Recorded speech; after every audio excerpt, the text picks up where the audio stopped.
সুনীল গঙ্গোপাধ্যায়ের পাহাড় নিয়ে সেই কবিতাটা শুনেছেন? অনেকদিন থেকেই আমার একটা পাহাড় কেনার শখ, কিন্তু পাহাড় কে বিক্রি করে তা জানি না। এই কবিতা কেবল একটা মামুলি কবিতা নয়।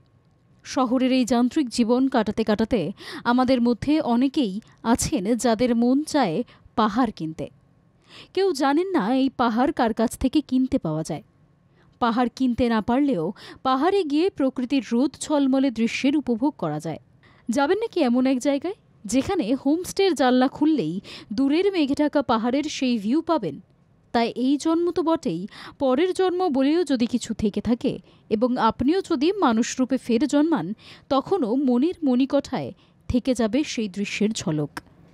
এতটা জোর দিয়ে কিভাবে বলছি সেটাই ভাবছেন তো?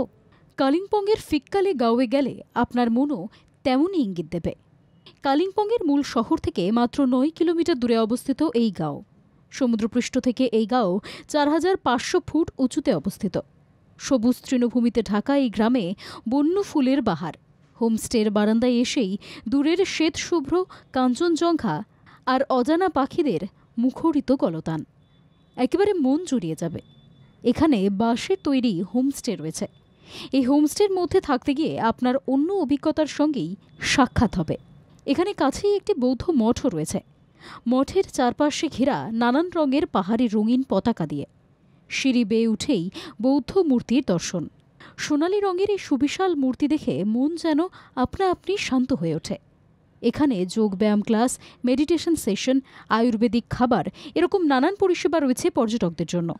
পাহাড়ের নির্মল পরিবেশে এসে চোখ বন্ধ করে মেডিটেশন, সে যে কি শান্তি তা ভাষায় বলা কঠিন।